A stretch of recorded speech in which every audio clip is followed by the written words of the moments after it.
What's up, everybody? It's Tuesday night. Texans talking football. Oh, sorry. Oh, technical difficulties. This is what happens when I don't normally run this stuff here.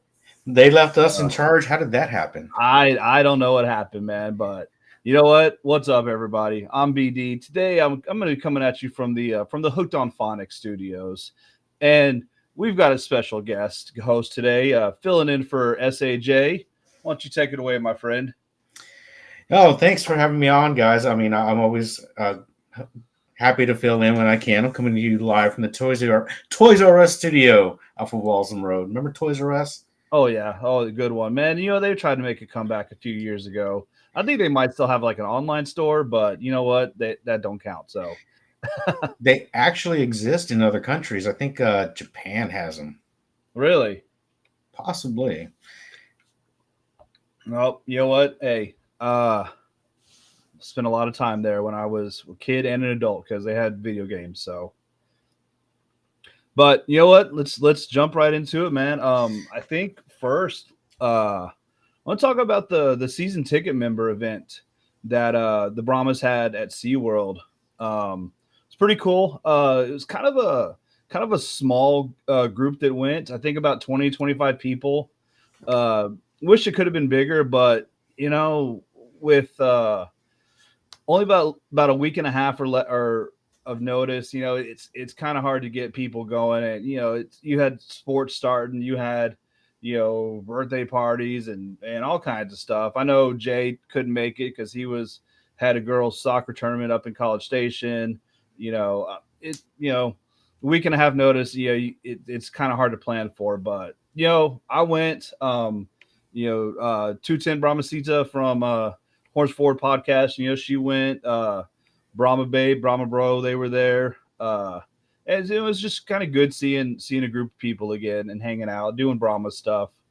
Coach Wade went, which is great, fantastic. I mean, I think it's really cool that he came all the way down here for that, just to spend a few hours with us. And other coaches that they might have been busy like putting up Halloween decorations or something, so unable to make it. But really kudos to Coach for taking the time. And it was not a cold day, so Wade's an older gentleman, so just getting out in the heat, mad props to him for that. Yeah, So, and what a great opportunity. How many other professional football teams can you meet your head coach, and just get to hang out with him and talk to him in such a small, cozy setting? That's not, exactly. and just being a regular season ticket member, the opportunities that are coming about, I'm really excited about. But I missed that one because, like you said, unfortunately, there was not a lot of leeway, and I'm a person who needs a lot of leeway to get stuff done. Especially on the weekends, especially with football coming up. Our weeks are about to be filled with football. Oh yeah. I know if I start Monday, so I got Monday Night Football. Tuesdays, there's this podcast. Wednesdays, there's a podcast, another podcast that I watch. Thursdays, possibly a UFL Insider / AFN interview series. Also have a JV game. I have a freshman game on Wednesday and Friday Night Lights, Saturday college football, Sunday NFL. I have one day off, kind of for the foreseeable future. Yeah. Yep, I got the my wife sends me a message or whatever, or some Facebook meme or video right at the beginning of every year, be like, well, it's time to be a football widow again. But luckily, like I said, last year my wife started actually getting into football, became a fan of the Miami Dolphins. So she watched a few games with me. So hopefully she'll continue to do that, and I might try and convert her over to the Cowboys. So we'll see. Question. Now, you kind of mentioned online that you don't have to say the specific price, but the season tickets for the Miami Dolphins. Compare that to the season ticket prices for the Brahmas. Oh well, no season ticket. No, I was the season pass. Oh, season Uh, pass. Okay. yeah, the Sunday ticket, the NFL season Oh, pass. yeah. Oh yeah, no, hell no, I wasn't gonna buy the Miami Dolphins season tickets. Well, I'm gonna buy Cowboys tickets before I buy Dolphins tickets. even the season pass is Oh yeah, more even expensive. the NFL season pass was more expensive than than my Brahma's season tickets. And Yeah, probably including parking. yeah, including parking. And that's, we sit section 134, 50-yard line, front row on the visitor side. And yeah, the NFL, Sunday ticket was more expensive than my entire season tickets for the season. Yeah, it's insane. So yeah, we're gonna end up turning this into a commercial for Brahma season ticket members here. hey, you know what? Now's the time. All right. Yeah. Now's the time for renewals. It's going on for the next, I think the next month, I think is when you have to actually renew your tickets. And then the regular, Brahma season ticket, if you want to get new tickets, is starting then. So, but obviously, as we say, James Carr, he's our ticket rep. He's the best in the business. So reach out to him always. Definitely James Carr. And we need to find out some of these other reps' names as well. I know we love James, but, we don't want to inundate him with everything. But, yeah, I'm looking forward to the merchandise, the season ticket member only line, so we can get through a little bit faster. And then if there's a discount, I never use my discount at all on any purchases for some reason. I was like, do I use it now? How do I go about doing that? So, well, you couldn't. So you couldn't use it. Oh, let me say hey to our friend old Rig Rocker. What's up, man? How are you doing? I think the first game you were able to use your discounts at the merch booth, but they changed their POS system and by game 2, and so it wasn't taking the member discounts. So you could only do the member discounts online.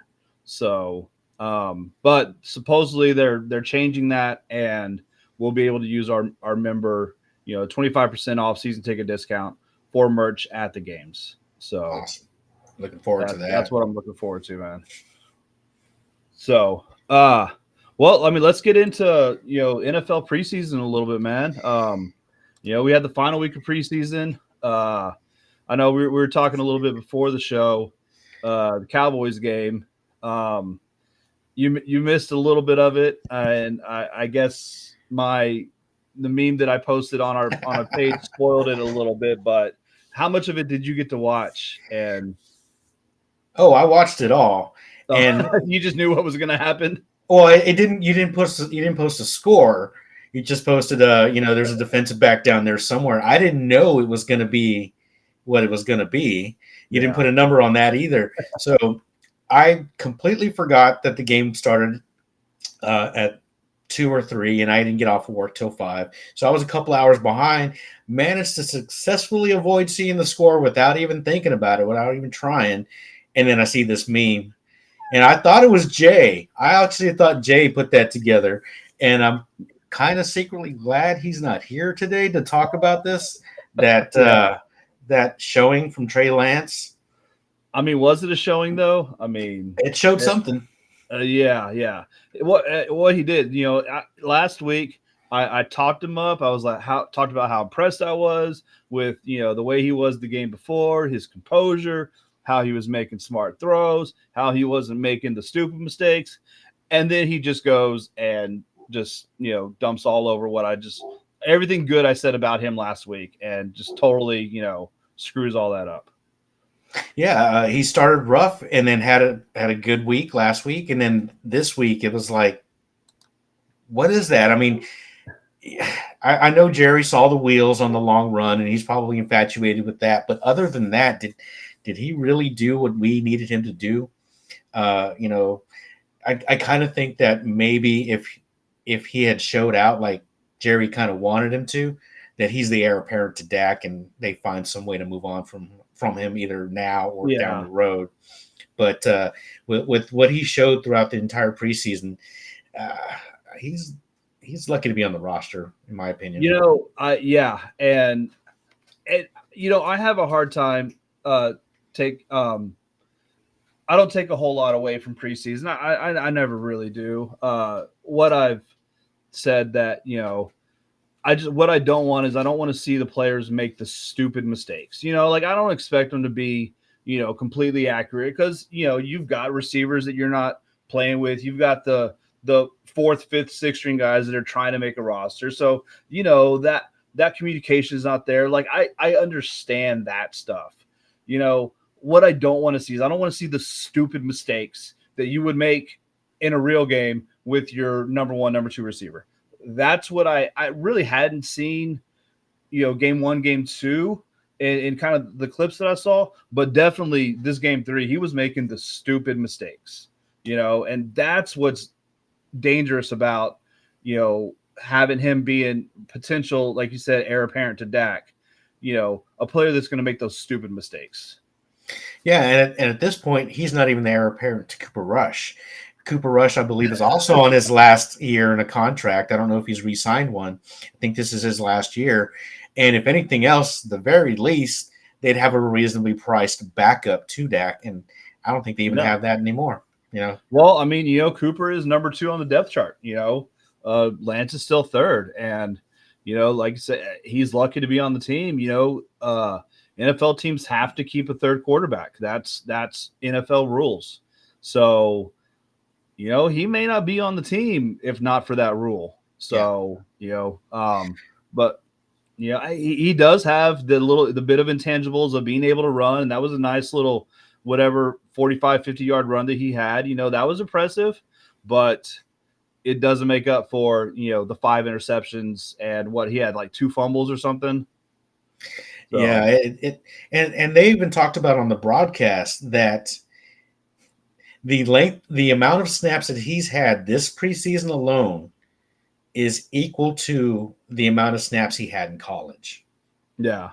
So he's getting this experience, but I don't know if it's paying dividends. I know Jerry's probably in love with the wheels, and I just don't see enough consistent plays, move the ball down the field. It's not always sexy. Sometimes you got to dump it off. Sometimes you got to hit a check down. Yep. You can't do that consistently, you're not going to play. It was funny. I saw it was early in the broadcast. I think it was after his first interception. They showed that stat that he had only had like 5 interceptions in his entire like collegiate and, playing career. I guess preseason games included. He had 4 in college. Then he had 1 like the previous week. And then he went and threw 5 in this game just to match his total. So that was, nice job of the broadcast jinxing him on that one. Yeah, and I watched one of his games, ESPN, when they show these D2 and D3 championship games. I always try to catch them, and he's the same player. It's not like he's regressed in any way, but he didn't have the consistent, like I was talking about, the check downs, the easy throws, the outs just to get you in a rhythm. It was always looking, and running. So yeah. A lot of these quarterbacks that are very athletic and mobile, I'm not a big fan on, for the simple reason is in practice and in games, you only get so many reps. If it's not there in practice and you break it down and turn it into a scramble drill half the time, you're losing passing reps. You're losing opportunities to make connections with your receivers. And I think that some GMs and Jerry Jones needs to understand that is just one aspect. It's not, you're not going to get a Lamar Jackson every time out of that. Exactly. It's great when a play completely breaks down and you've got a quarterback who can run and extend the play or get, a 5-10 yards, whatever it is, or, break one off for a 45-yard touchdown. What is not good, and what a lot of these running quarterbacks you see is they'll look at their first read, and if it's not there, they run. Yeah. Maybe they get to a second read if you're lucky, but it's all right, he's not there. All right, I'm taking off. That's the issue that I have with a lot of the running quarterbacks and stuff. So, yeah, I'm right there with you. So, I wanted to ask, how much did you watch preseason? I know the NFL was, got a lot of the newer rules and stuff that they're implementing. Obviously, the kickoff is the big one that's going to stay for this season. See how it goes. Have you heard any? I know that first week after that first game, people on social media were complaining about the kickoff, how it was weird. The normal stuff you see when something's new. Did you see any like warming up to the kickoff throughout the preseason, or is it still kind of that first initial grumbling? It depends on where you go. If you go to a big, let's say, Facebook group, and that's specifically for the NFL, and a lot of these people don't have a working knowledge of the spring leagues like the XFL, the UFL, the USFL, and things of that nature. So they have no idea, where did this come from. I don't like it. It's not traditional. It's this. It's that. You know. The Um, Moose Johnson effect. It's not the traditional kickoff, so I don't like it. I wasn't going to say it, but since you said it, yes, Moose Johnson is not a fan. He likes the motion to start the kickoff. And I was like, that's what the kicker's for, Yeah. But anyway, so there are some people who are starting to warm up to it. I mean, it's funny because when you see the amount of returns go up from like 20% to like 70%, and people are still finding a way to complain about that. The average starting position was moved up from the 23 to now the 26. No, from the 26 to the 28, I 29. believe. Okay, Yeah, yeah, 28, 29, yeah. Yeah. So there's been an increase of about 3 yards per return, which I like. And it's going to be a minute, and someone's going to pop one of these, and then people will completely fall in love with it. Yeah. And, I think we all had that the same grumbling week one of the XFL season. When first we saw it, we're like, this is kind of weird. I'm not used to it. But I mean, it grew on me. I really enjoy watching it.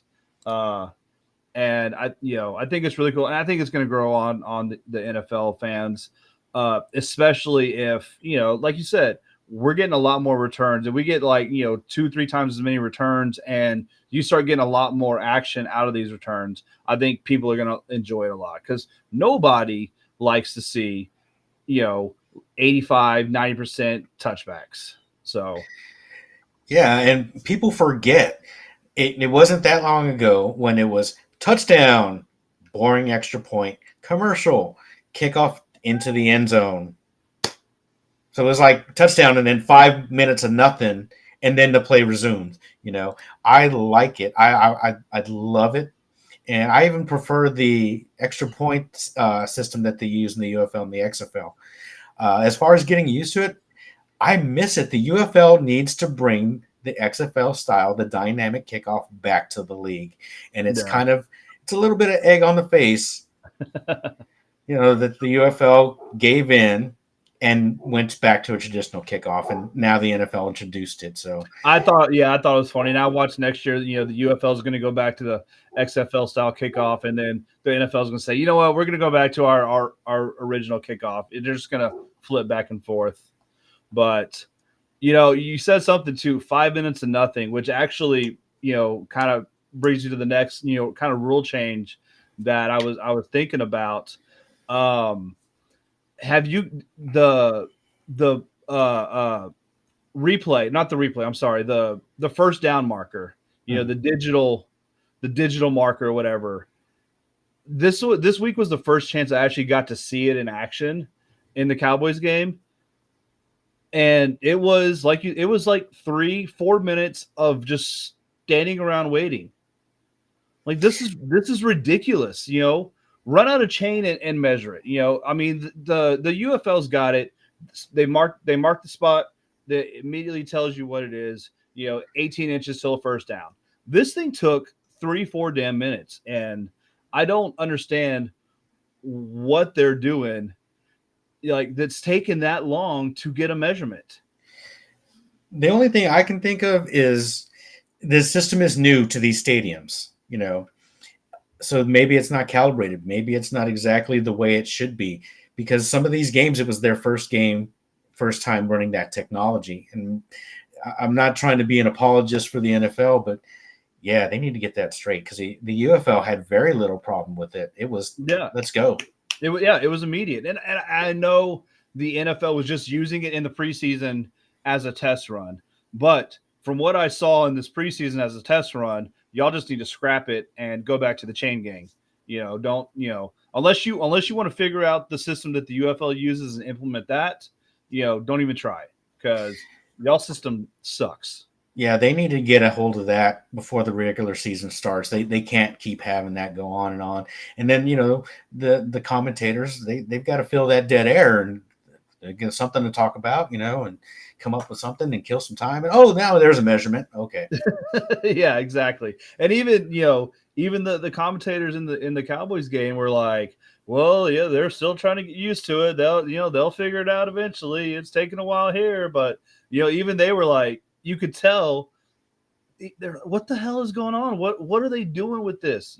So Oh, maybe they should hire some of the UFL people who work for the UFL and handle that as consultants to the NFL and help them get that straightened out, because that's the big time. That's the NFL. That's all eyes in the world on football. They it's got to be a good product every time. yeah. So you know what? I was writing down some kind of notes while I was watching the Cowboys game. So kind of go through those a little bit, but you know, uh, Tony Jefferson for the Chargers. Did you hear his story? No, I did not catch that one, So he or I he may was have, and I don't remember the name.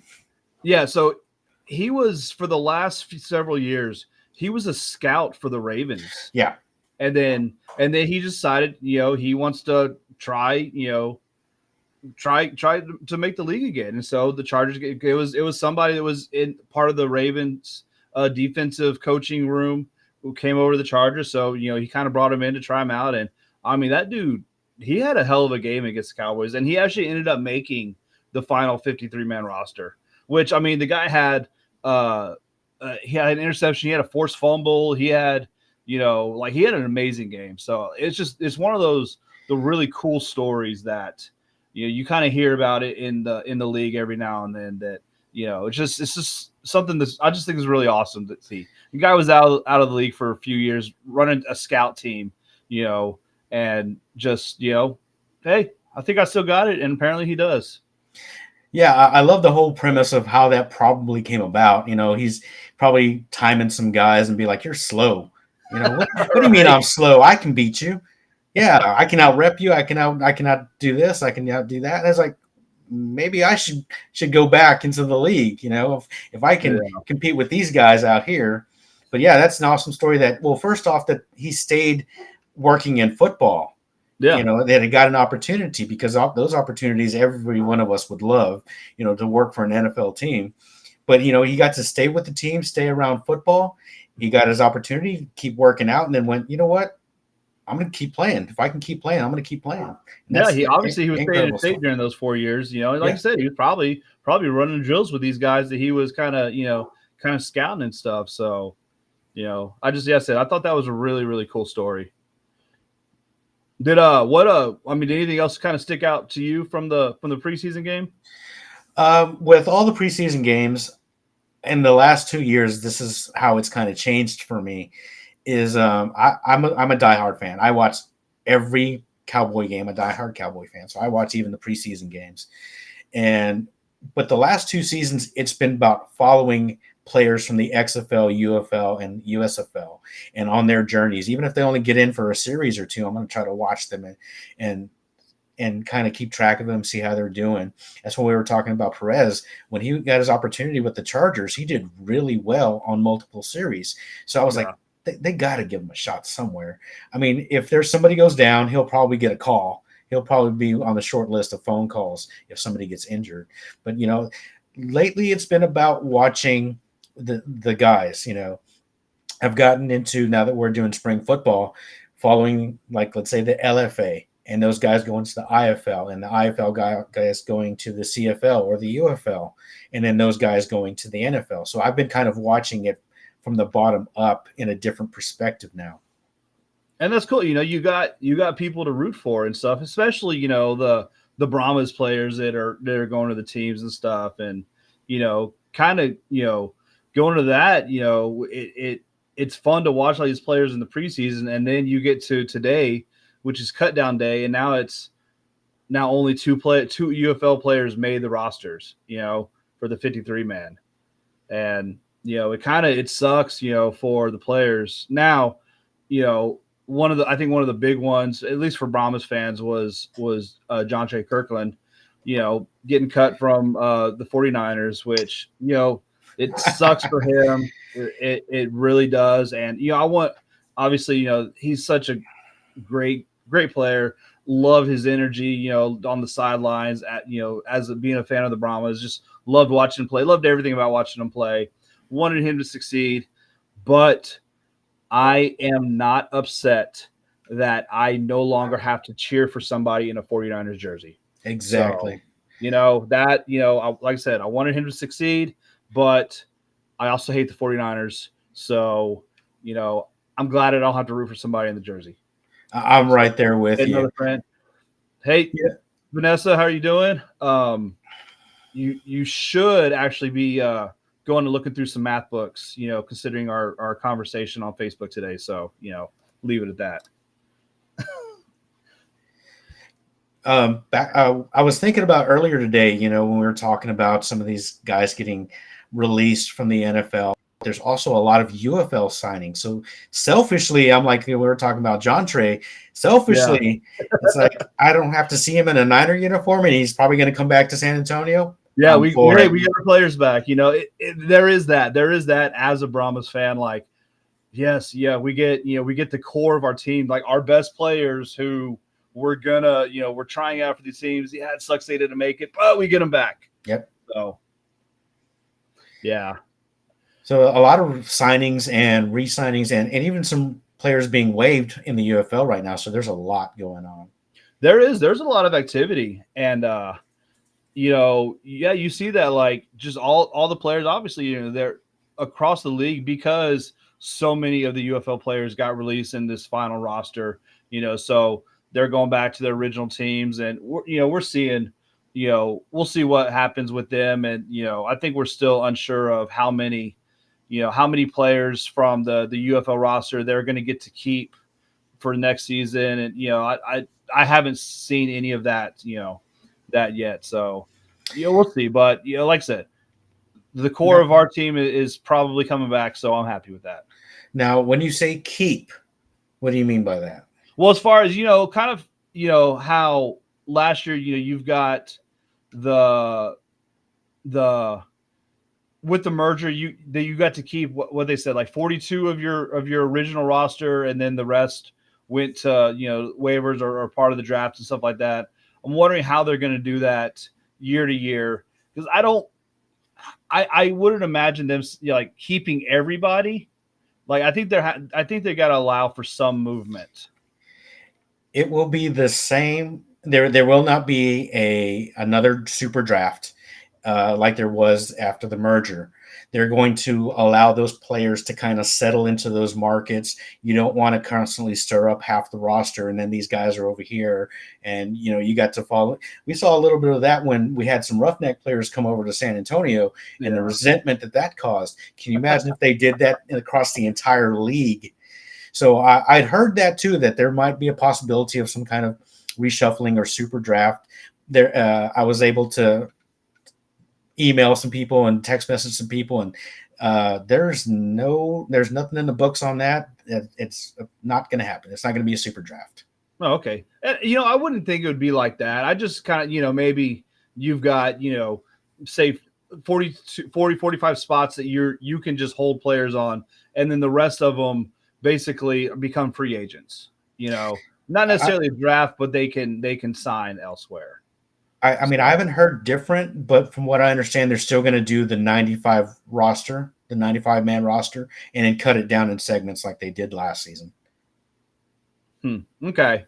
Yeah. I mean, we'll see. Like I said, I think they're still probably figuring out what all they're doing with going from one year to the other. Yeah, they'll probably announce the last minute. Oh, by the way, we had a draft already, and yeah, they could have done a lot better job of releasing this information from the super draft and the college draft. They did a little bit better job of getting the information out. But I mean, the UFL could have easily put on a podcast and gotten that out.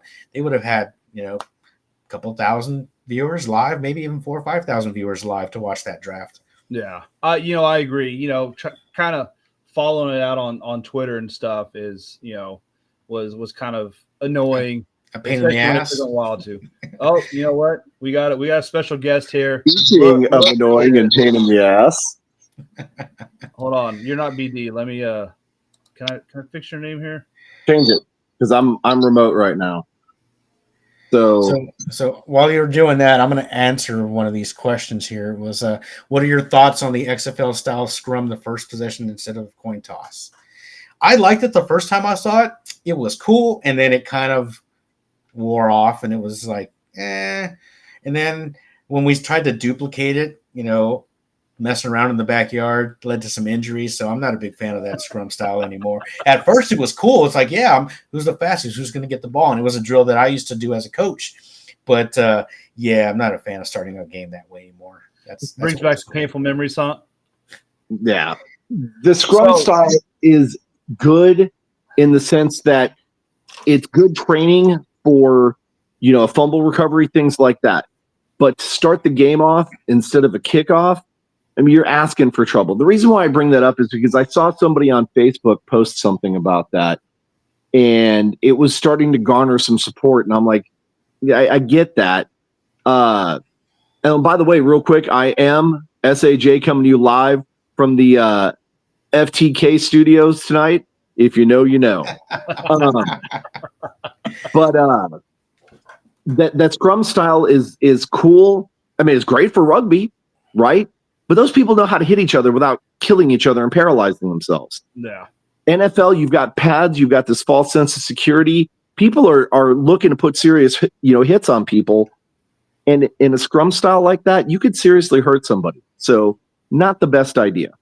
Anyways, so you guys are talking about preseason football. Go ahead. We're talking about kind of some of the cut downs and stuff like that. I know, Green Bay had a player cut that you were very excited to hear about. Anders Carlson, the bane of my existence. Okay. This is the kicker that we had last year that we were actually teasing the Brahma Mariachi about because he's a Packers fan as well. Pardon me. That was rude. But Anders Carlson was a kicker who... Was he, though? He was. He attempted a kick. He was the weirdest kicker I'd ever seen. He could hit 54, 55 yarders pretty consistently. Anything below 30 yards, you didn't know if he was going to make it or not. And that inconsistency is what led to him losing his position with the Green Bay Packers. Now, keep in mind, he was struggling in preseason. They brought in another kicker who was struggling in preseason. Then they brought in a third kicker who started struggling in preseason, right? But I think he managed to level off enough that he's pretty stable. He's not the best leg in the league, but he's pretty consistent. So as long as you can get him within 35 yards, he's going to drop him 9 times out of 10. And those are pretty good averages, right? We'll take that. Also, my beloved Green Bay Packers decided to do something else really weird this week. What was that? They traded a 7th round pick for the 3rd string quarterback from the Tennessee Titans. Keep in mind, they had 2 other cats who'd gone through preseason. I can't remember the first guy's name. I really can't remember the second guy's name right now. It's on the tip of my tongue. It starts with a C, but I can't remember if it was Cooper or who it was. I'll remember it in a bit. But anyways, Clifford, Sean Clifford.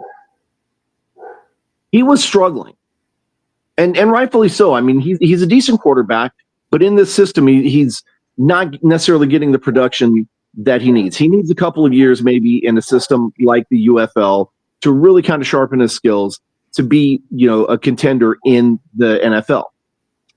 However, apparently neither number 2 nor number 3 were good enough to make the cut, and they traded a 7th rounder to go get this 3rd string quarterback from Tennessee. Now, how bad do you have to be as a backup quarterback to not even make the roster to a guy that they just picked up like at the Walmart bargain bin? Like, no offense to that quarterback, but really, come on, that's crazy. I got to No, spin on no. there for you, Jay. Is Tennessee so high on Levis that they're wanting to remove any semblance of competition so he can feel comfortable and grow? And they kind of shopped him, and Green Bay went, you know what, we ain't got much here. We'll give you a 7 for him. But you know what? If he was any kind of competition to Levis, the Titans wouldn't get rid of him for a 7th. They would have gotten, give me a third, give me a 4th, 5th, something. But to get a 7th round pick for, that's just like, bro, what you got? I mean, you know what? I got, let me dig through my change drawer, see what I got over here. I got this bootleg copy of "Don't Be a Menace to South Central While Drinking Your Juice in the Hood." Yeah, deal. Okay, deal. Here's my take on it. XFL Mike G. It has to be that Green Bay knew that he was out there. They threw a low ball offer, and Tennessee jumped at it because there's other teams out there that could use a quarterback, backup quarterback also. Specifically, like the Raiders. I don't know who the backup quarterback is in New Orleans or Atlanta, right? There's other teams that could have used this guy potentially if he's that high up on, the food chain that he's potentially, threatening the starting spot for Tennessee's quarterback. And with as low of an offer as they got, it makes me think, and I'm not questioning the kid's talent. I simply don't know. I don't have enough information and game film about him to see. But it really makes me wonder why you would let a quarterback go. And Brett can talk all the nonsense he wants, but I'm not even going to listen to him. Okay. I mean, if I remember correctly, isn't he a Ponies fan? The Memphis Ponies or whatever they are. So moving on from him. And that was all said in love, Brett. I love you. I just love giving you a hard time. But really, if this quarterback was worth his weight, why would Tennessee let him go for a 7th round pick? Now, that's not to say that a 7th round pick is bad. We've seen some incredible people come from late picks like that because something happened in their NFL showcase, or on draft day, or maybe some things happened in their college career where people just weren't sure about them, and then they rose to the occasion. That could be the case here too. But looking at it from the 10,000 foot level, I've got to believe that this quarterback is maybe an average quarterback at best. Well, that average quarterback at best is now your backup quarterback to Jordan Love. So, Yep. Let's go ahead and delete this comment right here from how do you delete that? Brian, go ahead and take that off the stream because you're not the 3-time defending champions. Your USFL championship does not count in the UFL. Okay, it would be a division championship at best. UFL champion. One time UFL champions. One time. We don't care about leagues that don't exist anymore. It's quite simple. Exactly. Keep beating that chest. That's like the Packers talking about their 13 world championships before the NFL. Doesn't count. Sorry, guy. So, anyways, I will also say, I know you guys already talked about the Cowboys. I do have to say that even though it was the second string on, even the third string on defense, I did watch some of that game. And I got to say, I'm kind of impressed, right? That defense is looking pretty sharp. So I really think, what is it? The NFC East you guys are in? Okay. I know New York and Philly. Well, maybe not New York because it's New York, right? But Philly and Washington are gonna have their hands full with Dallas this year. So my only issue with the Cowboys defense in the preseason game was those 2 ridiculous big plays that they gave up. Now, other than that, they played a pretty good game, and there was, obviously you get garbage time, some points, stuff like that. But God, dude, those freaking 2 plays were, just pissed me off, man. Even being in a preseason game, give up like the first one was the first play from scrimmage was a 65-yard touchdown run, and then they had another a pass or something that was another like 70 yards or whatever. Just stupid. Let's see. Our starters weren't playing. and we'll see. But kind of speaking of starters in our defense, Mike, Jay, we've got Deron Bland who's out for 6 to 8 weeks now. So kind of what the hell, Cowboys? What is this? You're supposed to go all in, and you could have kept Gilmore, and now you got another starting cornerback who's injured. We had Diggs last year, and now we got Bland. Yeah. Yeah, I mean, going on the all in, I really think Jerry's is saying, McCarthy, this is it. This is as much as we're going to give you, or this is as much as we're going to commit to you beyond what we think you're going to be. So they weren't going to spend that extra money on Gilmore to pay him all that money at that age, and then have to fire McCarthy and start all over. So I think that McCarthy's got what he's got, and we get what we get with him, and hopefully he'll be gone at the end of the season. Yeah, I mean, I hate to say it, but I really think this is going to be McCarthy's make or break year. Yep. If he does not produce some kind of results here, that it's going to be so long, adios. And I mean, and this is coming from the former Green Bay Packers Super Bowl winning coach, right? To see him fall from grace the way he has just been, I mean, I hate to say it, but for lack of a better term, almost heartbreaking. You almost feel bad for the guy. You don't, because, I mean, he's a grown man and he's responsible for his actions, right? And he's the one that's making the decisions that are costing the big games and stuff. But on the same token, and I get it, right? You had, some incredible quarterbacks on your meteoric rise. You had Aaron Rodgers, who could make me look like a pretty decent receiver, right? But it can't all just be on his staff. I mean, some of it has to be on him to get him to where he was at. So what happened that caused him to fall to where he's at now, to where he's been with the Cowboys, 3 years, and he's potentially on the bubble because he can't get it done? Like, that's not the McCarthy I used to know. So it would be interesting to kind of look back at his career and see how he rose up the way he did and what's happened to cause him to fall down. What do you guys think about that? Well, what's happened to McCarthy is Dak Prescott is his quarterback. And I mean, Brett, he kind of mentioned it here, and it's absolutely true. And it's Prescott who does this, like, has a fantastic regular season, for a good part of the season. A lot of times he's in the MVP talks, and then come playoffs, it's just absolute garbage, And I know this past season, the defense gave up a lot of points to Green Bay, and Dak kind of had to get him back in the game. But it was also at that time Dak not moving the offense down the field to score while Green Bay was also scoring, not keeping pace. So Green Bay got this huge lead because Dak wasn't doing what he should have done, what he did in the regular season. And that's what we've seen for all the years of Dak Prescott being the quarterback, which is why I have a shirt that says Dak's not that guy. I'm about to stir up a little bit of trouble, but would it be fair to say that Dak Prescott is the Chase Garbers of the NFL? No, we're not going there. That's no. So I mean, going back to McCarthy here, was not making business decisions, running out of bounds on like a 4th down play or something, in a championship game. That's true. He didn't lay down in a championship game. So, So I want to compare the Green Bay locker room when McCarthy was there and the Cowboy organization right now as a juxtaposition of themselves.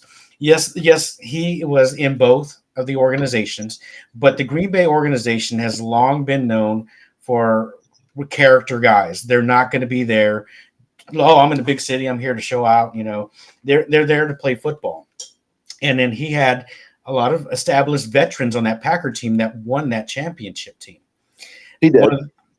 One of the symptoms now of the modern day NFL is, it's specifically in Dallas, is a younger locker room without veterans there, old heads that are telling these guys, don't do this, don't do that. This is not what we do, to kind of lay down the law. And it's a lot of younger players. And you need your head coach to be able to step in there and put his foot down and have respect, be respected, and give respect. Whereas he didn't really have to do that in Green Bay because they were veterans and you had guys already in there doing that. And it's a symptom of the NBA as well. A lot of these younger teams aren't having the success because they don't have the older guys, because who wants to pay a veteran when you can bring in a rookie, So the juxtaposition is he had an older established team in Green Bay, so he didn't have to do too much. And he had an organization in Dallas where the players kind of, if they've got Jerry's ear, they can get away with murder. Yeah. True, however, hang on. Let me counterpoint here. Okay. Let's go back. We're talking about, trying to compare locker rooms to locker rooms. Jerry Jones being the one constant factor in this equation, right? What about the Super Bowl Dallas Cowboys of the 90s, who pretty much ran wild? Michael Irvin with, some of the scandals, some of the other, not so up and up things that they did in the past, which they got away with because they were the Dallas Cowboys and because they were winning Super Bowls and because they get away with kind of exaggerating a little bit there, but they had Jimmy Johnson. Jimmy Johnson did not tolerate that mess. You were late for practice, you're not starting. You're late for the team plane, we're taking off without you. Find another way to get there. You get caught with hookers and blow, you get the start. You know what? That's off your time. That's on your time. It's not, So on the field, he was strict as hell. Off the field, and you know what? If you're one of the top players, you might get away with a little bit more. Actually, and here's where the difference I think kind of lies. Is first of all, it's Dallas, one of the largest cities in the United States, versus Green Bay, arguably one of the smallest ones. Plus, it's Vince Lombardi, whose legend still hovers around the culture of Green Bay. Vince Lombardi basically used to tell his players, "Your behind is mine from the day you sign your contract until the day you leave here as a Green Bay Packer. I don't care if it's the offseason. I don't care if it's the preseason. I don't care if it's 3 a.m. on a Thursday morning. You belong to me, and you will act as such." Right? That kind of stuff, I think, is what really makes the difference, is that culture. And I think Mike G and I actually talked about it a couple of weeks ago, and I'm pretty sure BD, you and I talked about it, right? Having control of the locker room and how much of a difference it makes. Oh, absolutely. That, Mike G, I will 100% agree with, is that McCarthy kind of had it easy walking into a pre-made culture where they don't tolerate nonsense and they don't put up with people and they don't pretend to be on squads when they were never on a squad. Sorry, that was a personal shot there at something else. But they didn't tolerate nonsense, and they still don't to this day. I know for a fact that there are some players that will tell you stories about our GM and how he would go through and tear into people like Lombardi did. Now, granted, Lombardi didn't really have to yell. People were just, for whatever reason, just automatically scared of him. But he garnered respect. Mark Thompson, our GM for the longest time, garnered respect. If he said something, you listened. So if he said, lights out 9 o'clock, lights are out by 9 o'clock, no problem. So can't McCarthy do that nowadays. Right. Well, McCarthy probably had it easy walking into that culture that was already there, whereas going into Dallas, where it's much more rambunctious and raucous, kind of culture, right? It's the Dallas Cowboys, right? You walk around with a little extra swagger and a little extra attitude, and you push the limits a little bit more. And if McCarthy isn't, keeping that in check, it's going to get away from him. Well, where I think we're at now. Kind of going to your point, that kind of it tracks with McCarthy and the success he had kind of early in Green Bay, walking into a team with that culture, and then what happened towards the end? Aaron Rodgers basically took over the team and started overpowering McCarthy. So the first couple of years, McCarthy's banking on this culture that Green Bay has had for years and years and years, and everybody's kind of toeing the line and their success.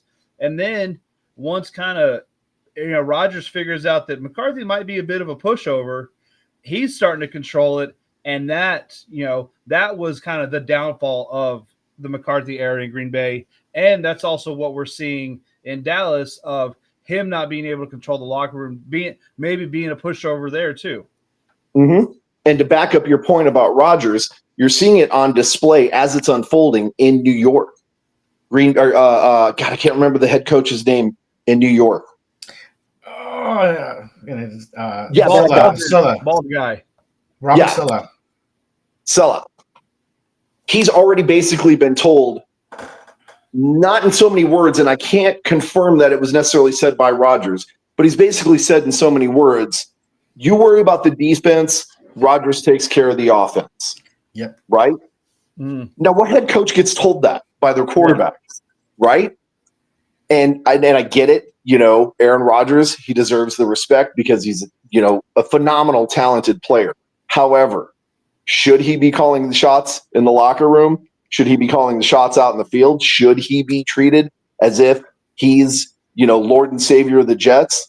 Absolutely not. Right? That is just an abuse of power. They're going in like Tampa did with Tom Brady. This is our one shot to get it done right now. We don't care. Let's do it. We'll give him what he wants. We just want the ring. And the problem is Tom Brady is not Aaron Rodgers. Like Tom Brady is fine with, being – I mean, he was coached by Belichick. He understands that system, being part of the team, not being above the rest of the team. That's the reason Tom Brady is the best quarterback ever, because he understands that, hey, I need to work with these guys. I need to work with my coaching staff. I need to work with everybody for us to be the best that we can be. I can't be like in the example with the Jets. I got the offense. You worry about the defense. Don't even bother me, Mm-hmm. So yeah, it's more like, I know I can't do this without the team. I know the team is counting on me to get this done. Let's do it together and let's make it happen. And then they made it happen, 3 times? Right? Well, Tampa only won 1 Super Bowl. Yeah. With Brady. Whatever. The point being, right, that Brady can be, I'm sure, probably an arrogant jerk, right? I'm sure he's, a little bit of a prima donna. However, when it came time for business, he took care of it on the field, and he didn't do it all about himself, right? He used the system. That's the one thing everybody's got to agree about Tom Brady, is that he was one of the best system quarterbacks to ever exist, because he knew how to use that system and make it work for everybody's benefit, right? Not just his own. So and being a system quarterback is not a derogatory term. I know people love to say, "Oh, he's a system quarterback." Every quarterback is a system quarterback. It's you make that system yours, you fit in and all that stuff. Exactly, because you're literally in a system. You can't win without an offensive or defensive system. Brett Favre. Brett Favre's system was screw it. There's a receiver down there somewhere. All right. Uh-huh. And 9 times out of 10, there was. It was just the wrong receiver. And I don't mean necessarily even defense. Like, he would lob it up and be like, there's 3 guys down there. Somebody better fight for that ball. Somebody better catch his damn ball, Yep. So, yeah, he is the epitome of, and trust me, I hate to love him, but I love him to death, right? He was the epitome of the gunslinger quarterback. Oh, absolutely. Like, he is everything that every coach absolutely hates about a renegade player. And yet he still got it done. So you got to give him mad props for that. At least when he was on, man, he was on. When he was off the field, he had some Polaroid moments, if you know what I'm saying. All right. Man. B, Mike G, I'm going to let you guys wrap it up. Thanks for letting me jump on for a couple of minutes and just enjoy the heck out of you guys. What are you looking forward to this coming weekend, man? We got college football starting. Football, of course, right? We've got UTSA coming up. We've got Longhorns coming up. There's Aggies, right? I'm excited to see Oklahoma. As much as I don't like Oklahoma, I'm excited to see Oklahoma jump into the SEC with Texas and chase after their arch nemesis, A&M. Right? It's good to see the dysfunctional family get back together again. I think it's going to be great for college football. It's nice to see little brother down the street getting fired up for, potentially a new era. We don't know what exactly is going to happen with this new quarterback, but I'm excited for it, and I trust Jeff Traylor. We've got our cousin up the street in San Marcos that is going to be looking to make another run and hopefully bring home a championship. I know it's been a while since they've been in any kind of bowl contention, other than last year. I believe last year that they made a run deep into the playoffs. The high school football is going to be starting, right? It's going to be interesting to see what Judson looks like this year because, Judson has been a powerhouse for so many years. I think high school starts this weekend too. So right. And Judson has fallen off, right? Meanwhile, our good friend, Coach Tom Walker, his boy is playing for Veterans Memorial as the center and long snapper. And he's moving up potentially from JV to varsity. So we may actually be talking about him on this. And we may be actually tracking a career of somebody that we know.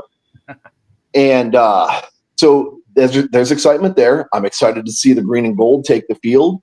I'm excited for Love to get an opportunity to prove that he truly is the quarterback of the future. Because I think last year, there are too many variables, too many unknowns for us to definitively say that's the guy. I don't want to see a Prescott situation happen in Green Bay. So I'm nervously excited about that. But I'm just glad that we can successfully say this year, 2024, we had a full year of football, whether it was NFL and college and high school, or it was the UFL, or it was the IFL, or it was the NAL, or any of the other ones that we talk about here on Texans Talking Football. We literally had 365 days of football to talk about. And I can't be more excited because it's going to happen again this year. I got one that you didn't mention. Which one? So I'm going to be covering freshman, JV, high school, college, NCAA, and NFL football. We're all going to be all in and all of that. But actually what I'm most excited for is our AFN Fantasy League. It's going to be the top guys from AFN. Everybody who's in this league has their own podcast or is a contributor. Everybody is a football mind. There's no slouches in this group, and I can't wait. And our draft is Thursday. I don't know if I'd go that far, Mike. There's some slouches in this group. Well, after hearing today's episode, we're good. We're good at winging it because we do research all throughout the week. We don't spend a whole bunch of time every single day. We just catch, bits and clips and stuff. We didn't talk about the IFA, right? Well, I didn't talk about the IFA. I'm super excited for the IFA coming up. And one specific receiver, a Mr. Boogie Knight, who doesn't have the best name in the world as a receiver. For a receiver, right? For a receiver Touchdown. right there. Boogie Knight. That's my guy. And I'm telling you, I can't wait to see him do great things. I'm going to be following that young man, and I hope and pray that he blows up the IFA, makes it to the next tier, whether it's the UFL or maybe even the NFL or something like that. And then he winds up on somebody's squad, and I'll be like, you know what? Just to support this young man, I'll buy his jersey. I won't wear it unless it's green and gold, but I'll buy his jersey and support him. Because that name, Boogie Knight, baby. Mike, what are you looking forward to for this weekend, man? The draft. I did my brother's draft a couple of days ago, so I've been prepping. And if I wasn't on tonight, I'd still be prepping for my draft. But yeah, I mean, it's just everything. I've got 3 nephews playing high school football. One of them's on varsity. One might go from JV to varsity. We don't know yet. So I'm excited. We're going to be doing a lot of traveling. I've got my schedule mapped out of what games I'm going to try to hit. I'm going to go try to get to some more Texas State games, try to get to some more UTSA games, and definitely September 7th when UTSA and Texas State play in San Marcos. I'm definitely going to be there. Nice. Yes. Nice. Yeah. And you know what? I'm looking for, I got a bunch of fantasy drafts coming this weekend. Actually, ours on Thursday is the first one I've got. But yeah, I got quite a few. And then, college football season starts for me. A&M kickoff against Notre Dame. Fighting Texas Aggies. We're gonna whip all those gold helmets ass, and then we're gonna, go Irish. No, but yeah, I mean, like you said, Jay, now we're getting into the big time football. So this is the fun part of the year. So I'm looking forward to it. Yep.